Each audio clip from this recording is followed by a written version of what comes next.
Que estava assistindo o Mais Saúde, continue com a gente porque começa agora o NTV News. Nesta edição você vai ver que casa no bairro Céu Azul fica tomada por chamas de fogo. Por falar em fogo, 15 hectares ficam destruídos. E nesta edição você vai ver também: operação mira em lavagem de dinheiro e patrocínio de times de futebol. A proibição do uso de celular em escolas. Plano de ações estratégicas para Patos de Minas é apresentado. De olho no céu, pelo menos 3 chuvas de meteoros neste mês. Eu sou Matheus Borges e o NTV News começa agora.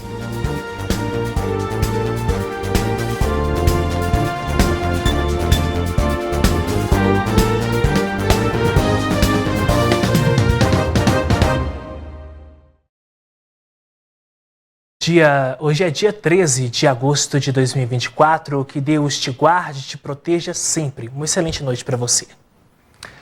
Nós abrimos esta edição te mostrando que na manhã desta terça-feira, uma casa localizada na rua Onaldo Lima, no bairro Céu Azul, ficou em chamas. O fogo se iniciou na área de lazer e não atingiu outras partes. Militares atuaram, além do combate às chamas, também na verificação de possíveis vítimas e danos estruturais. O incêndio foi controlado e não houve vítimas. Nesta terça-feira, aconteceu a continuação da Operação Verde Minas. Foram executadas ações repressivas de policiamento ambiental, campanhas educativas e realização de palestras para promover a conscientização sobre os riscos e danos decorrentes dos incêndios florestais. A Operação Verde Minas consiste em um patrulhamento preventivo com o objetivo de prevenir a proliferação de incêndios florestais. A Polícia Ambiental está realizando essa operação em todo o estado, né?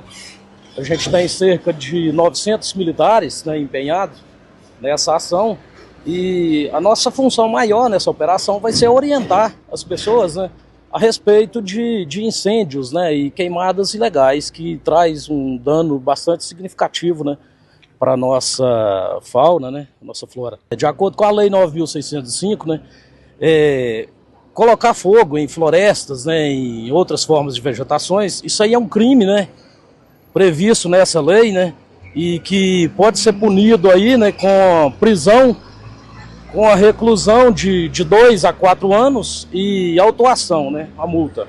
No estado, os 5 primeiros meses de 2024 tiveram um aumento de 43,42% nos casos de incêndios em comparação com o mesmo período de 2023. Equipes da Defesa Civil Estadual e Municipal fizeram um balanço das atuações.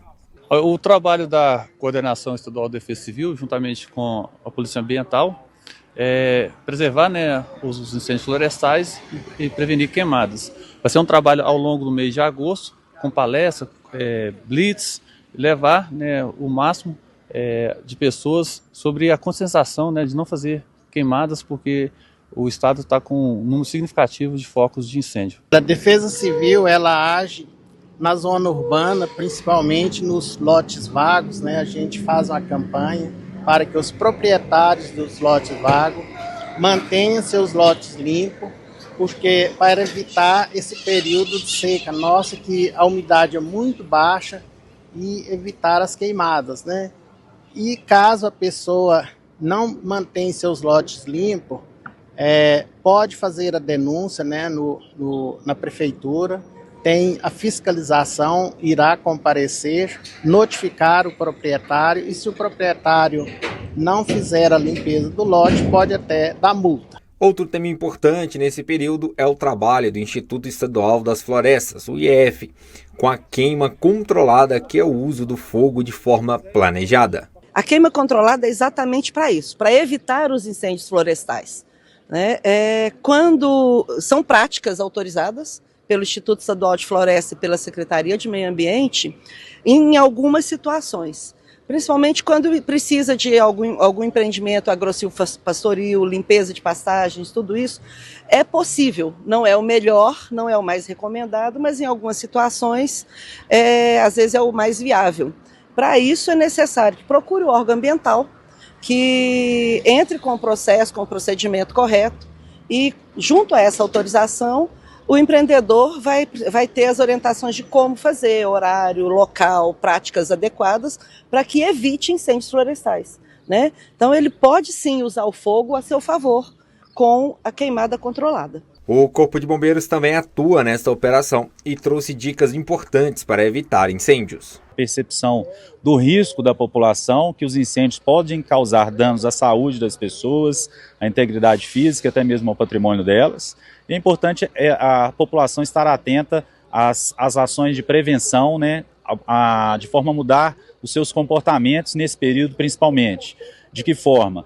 Né? Atuar sempre nas fazendas, fazendo os seus aceros, principalmente aquelas localidades que estão localizadas aí às margens das rodovias, em que o incêndio pode propagar para dentro das unidades, para as fazendas rurais e causar grandes danos. Se for fazer um incêndio, fazer de forma controlada, com autorização dos respectivos órgãos ambientais, né? E também aquelas questões relacionadas aos incêndios em lotes vagos, que nesse período ocupam uma grande parte da atividade operacional do Corpo de Bombeiros, em que os proprietários devem, né, por lei, manter os seus lotes limpos para evitar até mesmo acidentes graves aí, que os incêndios em lotes migram para as residências vizinhas, causando danos aí, né, às pessoas e até mesmo às vítimas. E mesmo diante de tantas campanhas, tantas ações, mais um incêndio foi registrado em Patos de Minas. 150 mil metros quadrados de pastagem foram consumidos pelas chamas. No mapa, a área de pastagem onde as chamas chegaram foram cerca de 15 hectares, ou seja, 150 mil metros quadrados queimados. Imagens aéreas feitas pela NTV mostram o local afetado ainda durante a tarde. Já nessas imagens, o esforço dos militares do Corpo de Bombeiros. Foram aproximadamente 5 horas de trabalho de combate. É uma localidade conhecida como Fazenda Limoeiro. A entrada entrou para o nosso sistema às 16 horas e 5 minutos do dia de ontem, 12 de agosto de 2024. Nesse momento, algumas guarnições da nossa unidade já estavam empenhadas em outro incêndio em vegetação às margens da BR-365. Eram 2 guarnições nesse outro incêndio, né, às margens da BR-365. E por isso havia aqui disponível uma guarnição com 2 militares e eles deslocaram em uma caminhonete com, a gente chama de kit picape, é um equipamento de combate a incêndio muito eficaz para situações de incêndio e vegetação, pelo fato de ser uma viatura que consegue acessar áreas de difícil acesso. Foi feito o combate com esses 2 militares. O combate utilizou aí bombas costais e abafadores. E foi relatado aí pelos militares que atuaram que o incêndio foi debelado com aproximadamente 1h30 de combate. O aspirante deu detalhes de como funciona o trabalho em situações como essas, que depois fica a fumaça referente a galhos e troncos que ainda ficam queimando. Isso acontece, é muito comum, às vezes a gente controla o incêndio ali no que a gente chama de perímetro do incêndio, ou seja, onde as chamas ainda avançam sobre uma área onde ainda não foi queimada. E o nosso foco é justamente nesse perímetro para evitar o avanço das chamas. O que acontece com isso é que áreas e troncos e vegetação que já está na área que já foi queimada continuam a queimar. E acaba que não é o foco da guarnição bombeiro militar combater onde já foi queimado, porque o foco é justamente evitar o avanço do incêndio. Parabéns ao Corpo de Bombeiros, né, que tem se desdobrado para atender tantas ocorrências. Agora a gente faz um rápido intervalo e a seguir aqui no NTV News você vai ver que homem é preso após agredir companheira e a operação mira em lavagem de dinheiro e patrocínio de times de futebol. Voltamos já. Estamos de volta com o NTV News agora para te mostrar que na tarde desta terça-feira a Polícia Rodoviária Federal de Patos de Minas que estavam sendo transportadas em uma cegonha. O itinerário era São Paulo para a Bahia. Os veículos foram furtados em Piracicaba, no estado de São Paulo, em julho deste ano e haviam sido clonadas. O condutor da cegonha identificou aos policiais o remetente das motocicletas e também o responsável pelo frete, o qual foi qualificado como autor do crime de adulteração de veículo automotor. Os donos foram constatados e identificados. Logo também foram informados e também passaram a informação que não possuem seguro das motos e que usavam elas apenas para trabalhar. As motocicletas foram apreendidas e encaminhadas para a Polícia Civil de Patos de Minas. E ainda nesta terça-feira foi deflagrada pelo GAECO de Uberlândia a Operação Liga dos Campeões, que decorre de uma ação conjunta do Ministério Público, da Polícia Civil e da Polícia Militar, voltada à apuração e repreensão qualificada de uma organização criminosa voltada principalmente ao tráfico de drogas, assim como à lavagem do dinheiro obtido por crimes. A operação conjunta contou com a participação de 110 agentes públicos. Foram cumpridos 27 mandados judiciais de busca e apreensão na cidade de Uberlândia.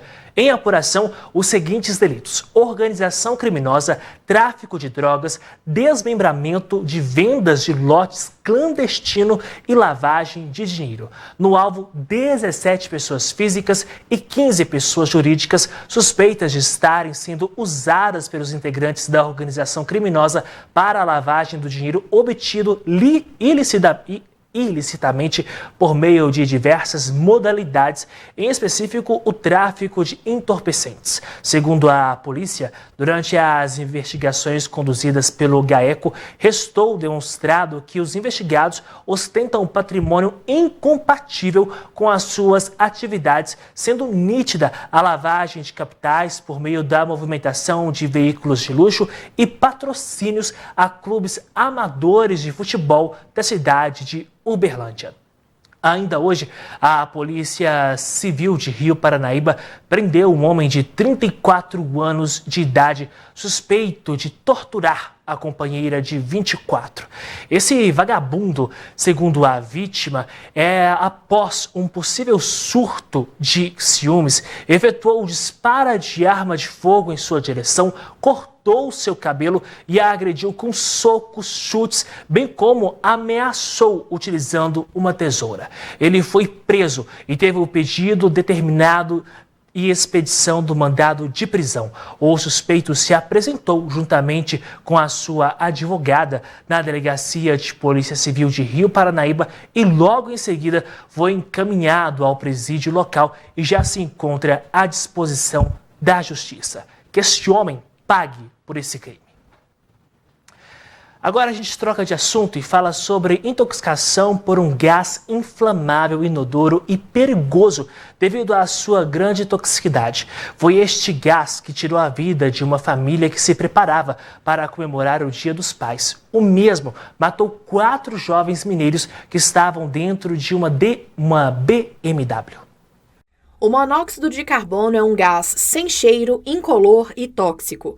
É produzido com base na queima de compostos de carbono, na presença de pouco oxigênio. Também é produzido durante incêndios e na utilização de churrasqueiras, aquecedores a gás ou querosene, em fogueiras ou outras fontes de combustão. A gente tem que tomar bastante cuidado aí com aquecedores a combustão, né? Utilizando gás, principalmente, churrasqueiras, que pessoal, a gente tem sempre uma área de churrasqueira na parte externa de casa, onde tem, né, o trânsito do ar livre aí, mas muitas das vezes o pessoal leva a churrasqueira para dentro de casa e fecha todo o ambiente. E principalmente gases do sistema de queima dos veículos, né? Então a combustão ali se dá no motor do veículo, depois é liberado por todo o sistema de escapamento e esses gases são filtrados para uma parte do carro, né, que é o catalisador, e depois dissipados na atmosfera. No último domingo, em Uberlândia, uma família de 4 pessoas morreu por intoxicação por monóxido de carbono. Segundo informações, a tragédia aconteceu por causa de má instalação de um aquecedor a gás. A gente fala para evitar aquecedores a combustão, que utiliza aí gás e tudo, porque eles geram os resíduos da combustão. Não só o monóxido, como outros tipos de gás. Então, assim, se tiver qualquer falha no seu sistema, isso aí vai estar entrando para dentro de casa e você não vai perceber. Por ser inodoro e incolor, o gás não pode ser notado.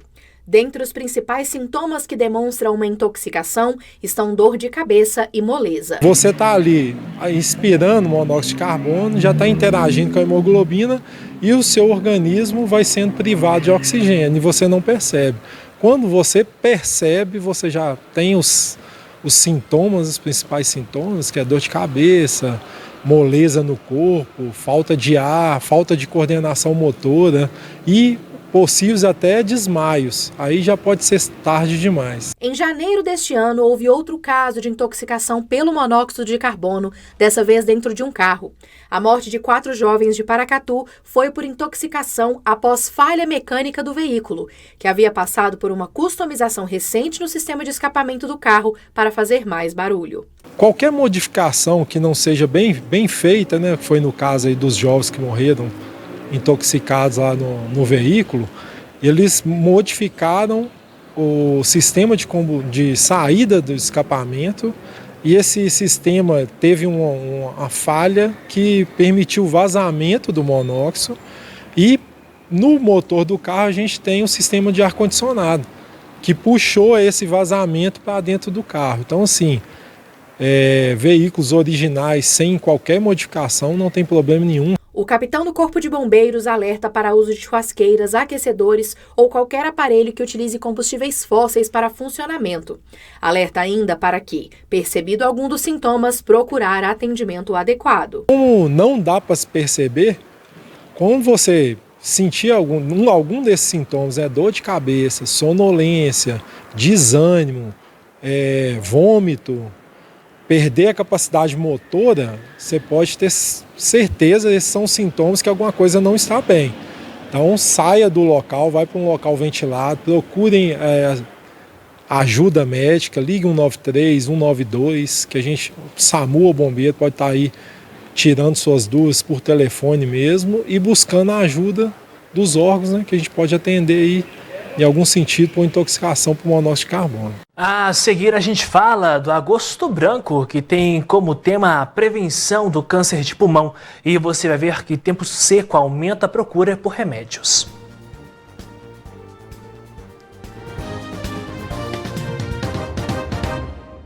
No mês de agosto, conhecido como Agosto Branco, a conscientização sobre o câncer de pulmão e o combate ao tabagismo ganha um destaque. O câncer de pulmão é o mais frequente entre os homens e o terceiro mais comum entre as mulheres no Brasil. Segundo o Instituto Nacional do Câncer, ele está entre os 4 tipos de câncer mais prevalentes no país.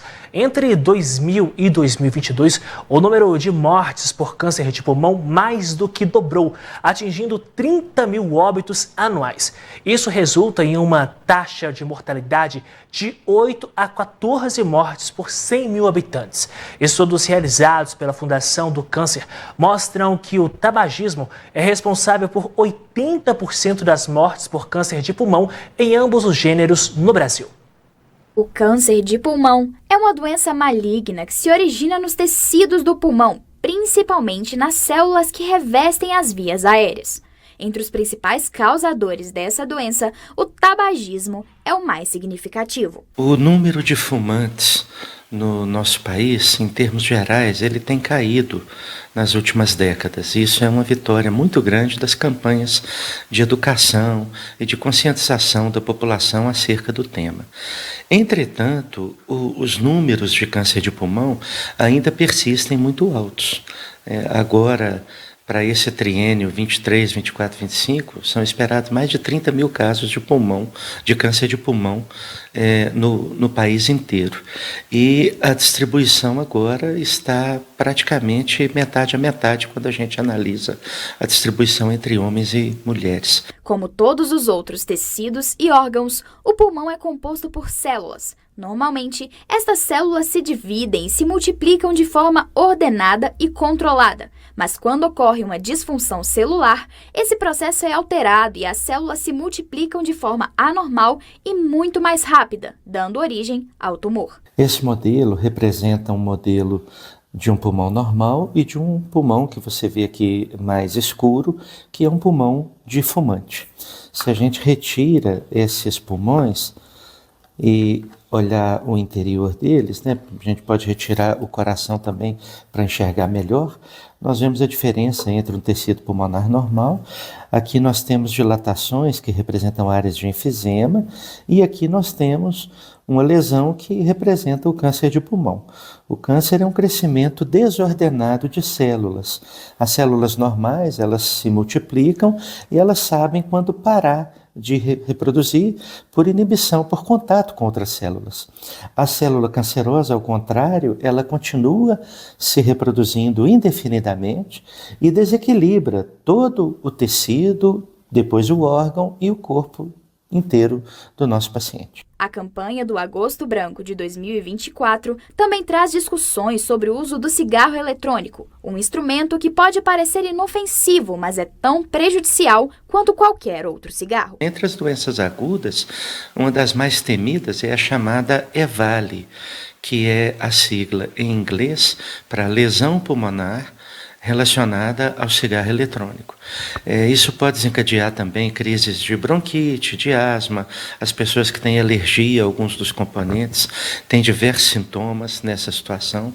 E as doenças crônicas, especialmente aí o câncer de pulmão entre elas, também podem ter a sua incidência aumentada, porque ele tem diversos componentes que vão se tornar componentes cancerígenos no nosso corpo. O diagnóstico precoce é crucial para melhorar as chances de tratamento. A educação e implementação de políticas públicas de controle do tabaco são essenciais para melhorar a saúde pública no Brasil. As pessoas devem procurar o tratamento para parar de fumar. O tabagismo é uma doença, é considerado uma dependência química à nicotina e para tal tem tratamento. Procure o posto de saúde, procure o seu médico para que possa ser feito esse tratamento para te ajudar a largar esse malefício. Com as mudanças repentinas de temperatura, é necessário redobrar os cuidados com a pele, desde o período de peregrinação até a rotina do dia a dia. São vários dias caminhando embaixo do sol quente, mas ao mesmo tempo enfrentando o frio que aparece durante a noite. O percurso que leva os fiéis a provarem a sua fé é longo e muitas das vezes pode ser um risco para a saúde quando negligenciada. A primeira coisa é a queimadura, que pode acontecer tanto do sol quanto do frio. Então, os romeiros deverão usar um bom protetor solar, passar antes de iniciar a peregrinação e naturalmente essa peregrinação, essa caminhada transpira, então esse filtro deverá ser usado, retocado a cada 2 horas ou 3, além disso usar um chapéu de abas largas, boné pouco resolve, uma camiseta de tecido mais fino também, de manga comprida. E então você vai ter uma proteção física com a roupa e química com o protetor solar. E não esquecer de fazer retoque periodicamente. E de noite, o próprio protetor às vezes pode lubrificar a pele, mas às vezes o veículo, o creme, a loção que é feito o protetor não é tão hidratante. Então às vezes à noite, pelo vento, seria interessante passar um hidratante no rosto, nas áreas descobertas, rosto, nas mãos, que muitas vezes a gente esquece de cuidar das mãos, pode ressecar, trincar, os lábios especificamente. Então de noite hidratar, de dia proteger. É muito importante estar atento também ao uso de óculos de sol para que os olhos sejam protegidos da claridade e do consumo regular de água para evitar possíveis desidratações. O corpo humano precisa de uma alimentação que seja moderada, pessoa não deve comer uma feijoada e fazer uma peregrinação, e também não deve ficar sem comer. Então tem que ser uma comida leve, constante, a hidratação com água constante, a caminhada tem que ser feita com uma água para ir molhando a boca, a respiração. Então lubrificar a pele, hidratar o corpo com água constante, de rotina, proteger com roupa e uma alimentação adequada. Em caminhadas muito longas, é comum que bolhas e pequenas lesões possam surgir nos pés. O ideal é sempre preveni-las, mas caso elas apareçam, existem dicas importantes que podem diminuir o desconforto. Ninguém tem bolha sem atrito, então o ideal é prevenir a bolha. Mas enfim, se essa bolha apareceu no meio do caminho e ela precisa seguir, não dá para pegar um carro de apoio, às vezes ela pode romper a bolha, lavar com água ou fazer um bom curativo para que aquele atrito diminua. E se a bolha surgiu em cima de uma meia, de uma costura de um tênis, ela deveria trocar o tênis, mas isso às vezes nem é possível. Então fazer um curativo que pelo menos proteja aquele local do ferimento, da bolha ou da ferida propriamente dita.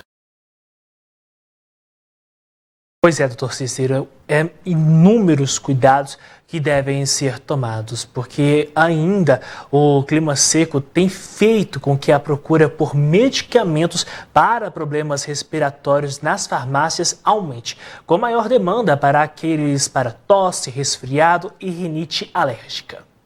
Com a chegada de agosto, o clima seco e as ventanias se tornam constantes em muitas regiões, trazendo consigo uma série de problemas respiratórios.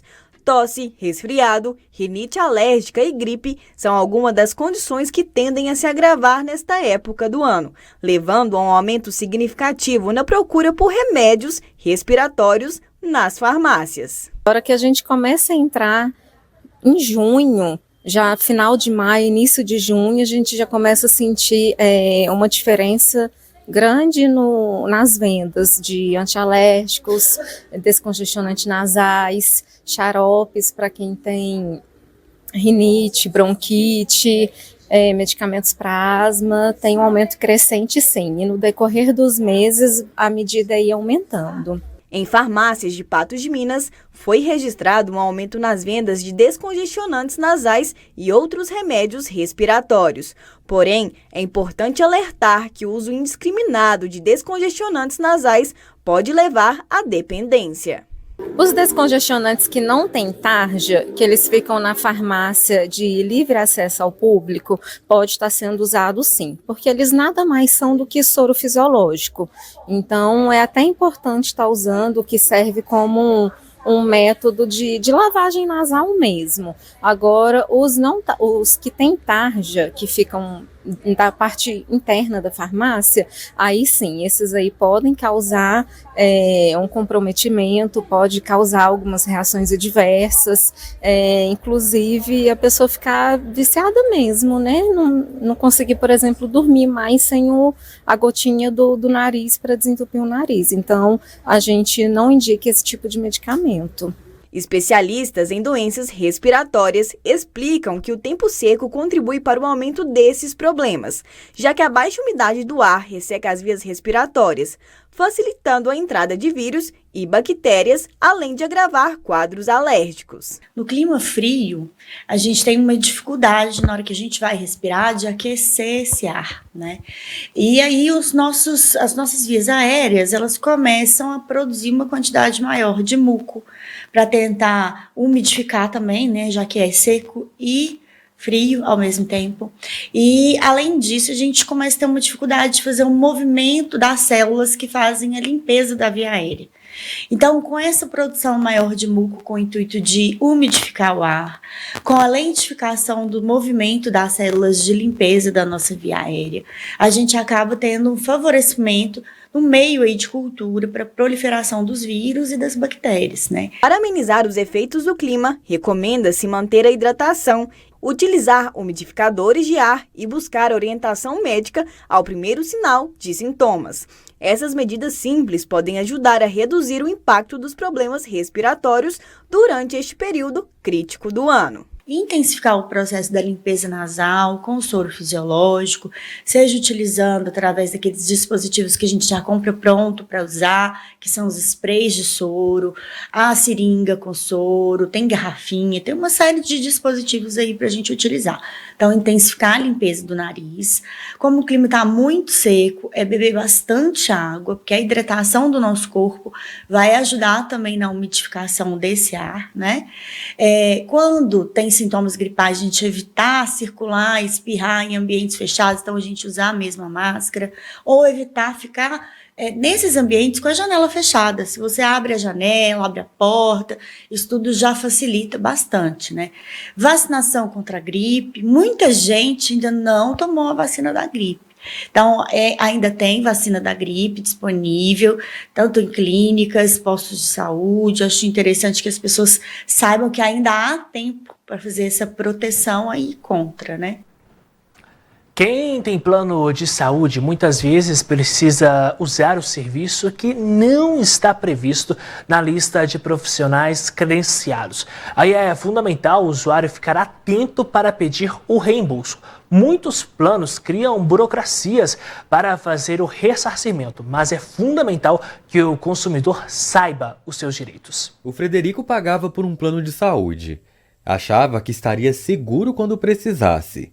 Mas a surpresa veio quando ele precisou do tratamento para a filha dele. Minha filha ela tem que fazer terapia fonoaudióloga e aí eu tentei o reembolso junto ao plano, porque a clínica que ela faz não tem convênio com o plano. Por se tratar de terapia, eles não fazem o reembolso. Existem duas modalidades de plano de saúde. Aquela que prevê o pagamento de reembolso de consultas e exames e outra que não tem essa previsão em contrato. Mas o cliente precisa saber que nos dois casos é direito dele ter valores gastos fora do plano restituídos em algumas situações. Vamos imaginar que você resida num município que não tenha aquele procedimento que você precisa. Então, o fato de você ter de se deslocar para um outro município, você faz jus ao reembolso, seja do transporte utilizado, seja então do procedimento que você foi obrigado a arcar. Em outra hipótese também, mesmo que o contrato não preveja, se é uma situação de emergência ou de urgência, você também faz jus a esse reembolso se na rede credenciada não há como você tratar, né? E você foi obrigado a procurar outra rede e nesse caso você também faz jus a esse reembolso. Por mais que seja direito, muitos consumidores não têm conseguido receber os valores de volta. As operadoras têm criado barreiras para dificultar a vida do usuário. As operadoras exigem que esse pedido seja feito por um canal específico. Por exemplo, que o pedido seja enviado por meio do aplicativo da própria operadora no celular. Esse tipo de limitação pode, por exemplo, prejudicar pessoas idosas ou pessoas que não têm tanta habilidade em usar a tecnologia. O Instituto de Defesa do Consumidor também orienta que o usuário tente resolver a questão com a própria operadora e, caso não tenha sucesso, que procure os canais de defesa. O consumidor tem que enviar os documentos para a sua operadora, indicar a data onde foi efetuado, a data em que foi efetuado o atendimento, em qual estabelecimento foi feito o atendimento, e o reembolso tem que ser realizado em até 30 dias. E nesse caso, inclusive, o consumidor tem direito à restituição dos valores relacionados ao transporte. A gente pagando mais caro nos planos e tendo menos entrega deles. Menos médicos conveniados, menos serviços prestados. Então, realmente, hoje está muito difícil no Brasil essa questão, viu?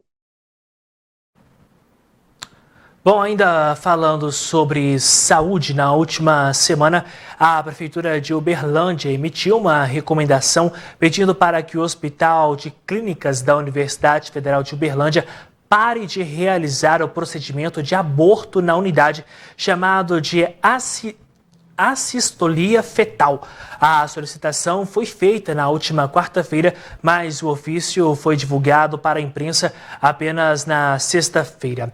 Este procedimento recomendado pela Organização Mundial da Saúde para interromper a gravidez após mais de 22 semanas do início da gestação consiste na injeção de cloreto de potássio para interromper os batimentos cardíacos do feto antes da sua retirada do útero. De acordo com o município, a recomendação ao Hospital das Clínicas da UFO aconteceu após o registro de que a unidade estava aceitando a transferência direta de pacientes de outros estados e municípios sem observar as regras de pactuação e fluxos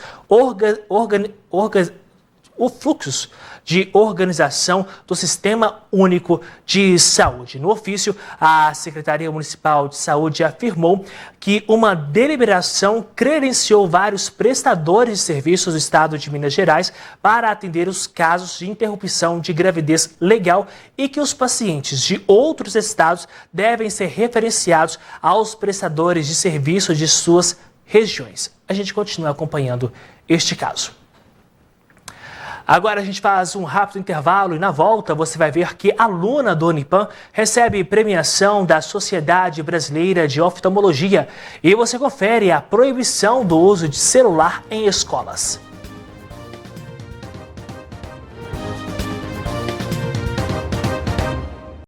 Uma estudante de medicina do Centro Universitário de Patos de Minas recebeu premiação da Sociedade Brasileira de Oftalmologia.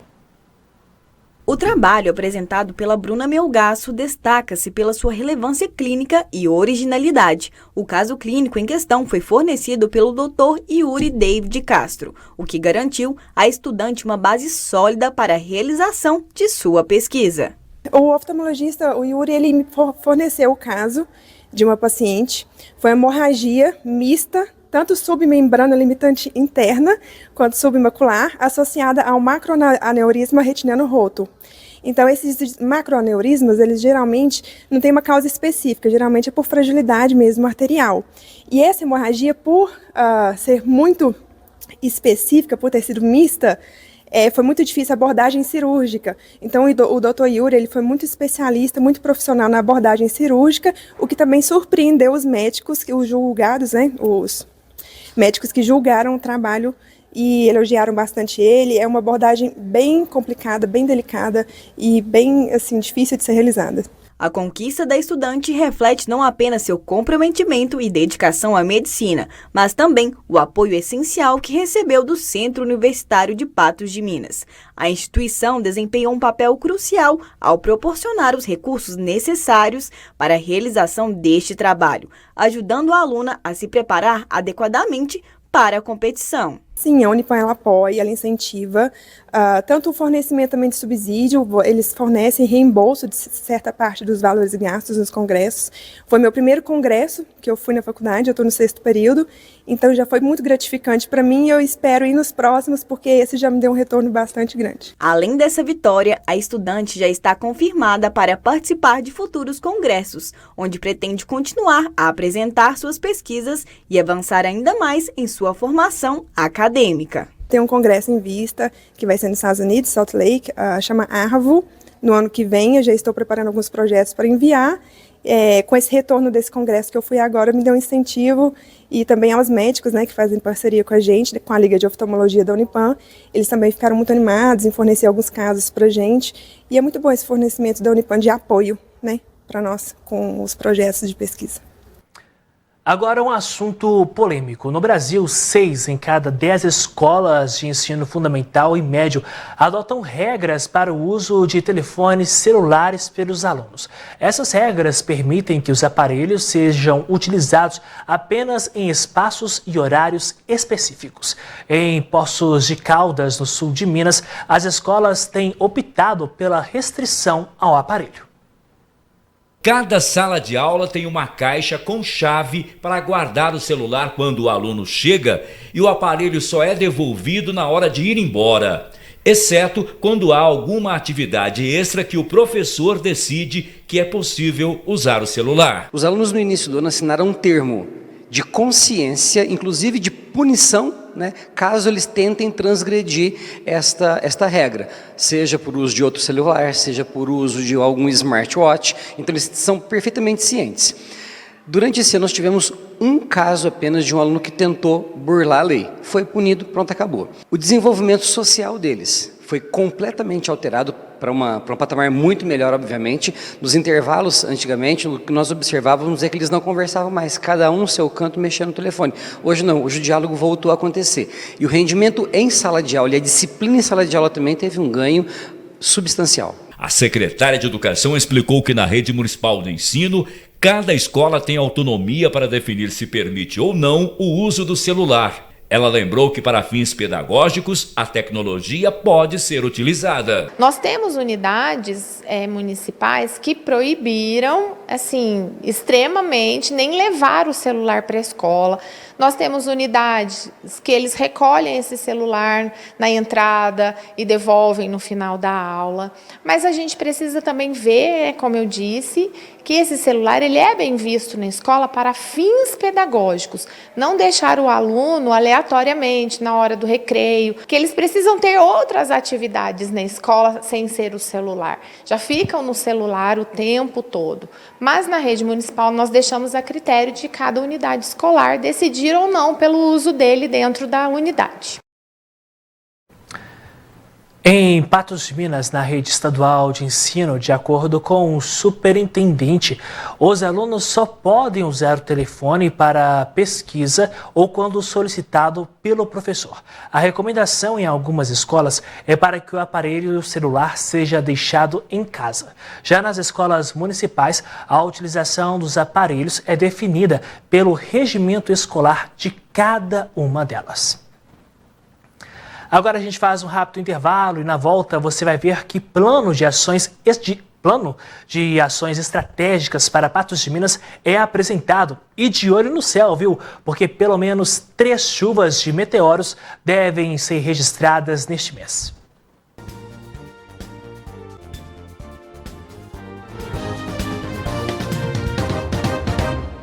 Nesta segunda aconteceu a entrega da Agenda de Ações Estratégicas Patos 2030. Nós estamos aqui na sede da ADESP, onde está sendo apresentada a tão esperada Agenda Estratégica Patos 2030. E ao meu lado está o presidente da ADESP, Vinícius Barrinha. Primeiramente, conta pra gente, né? O que é esse plano estratégico Patos 2030? A Agenda Patos 2030 é um dos projetos que contempla o projeto que a gente está chamando de Place Branding, que é a marca da cidade. Esse projeto da cidade são 42 projetos, dentre eles, um dos projetos é o Agenda 2030, Patos 2030. O que é a Agenda Patos 2030? Foi feito um trabalho colaborativo com a sociedade civil, onde foi trabalhado em cima de 11 setores. Vou citar alguns, que é inovação, ambiente de negócios, agricultura, meio ambiente, saúde, educação, enfim, são 11 setores e todos eles foram criados câmaras de trabalho com o pessoal da área específico e também com a sociedade civil, onde se apurou a real demanda da sociedade. Nós estamos entregando agora para os candidatos, tanto para o executivo quanto para o legislativo, para que se tenha um norte no seu trabalho aí, aqueles que forem eleitos nos próximos 4 anos. Presidente, como que a ADESP contribuiu, para a criação desse projeto? Então, todo o projeto da cidade, que a gente está chamando de marca da cidade, está sobre a governança da ADESP. A gente está articulando todos esses projetos. E entre eles, que é a Patos Agenda 2030, a gente teve um apoio, aliás, em todos os projetos a gente teve o apoio do SEBRAE. Esse projeto especificamente com o auxílio dos consultores Silvio Barros e a Santim, que são o pessoal lá do Paraná, veio dar esse apoio para a gente, porque eles já têm uma experiência, já executaram esse projeto em outras cidades. E como que o senhor enxerga também, a ação da Agenda 2030, para o benefício da comunidade? Então, esse trabalho é muito importante e Patos está num nível de maturidade muito bom, porque são poucas cidades do Brasil que têm um projeto estruturado como esse.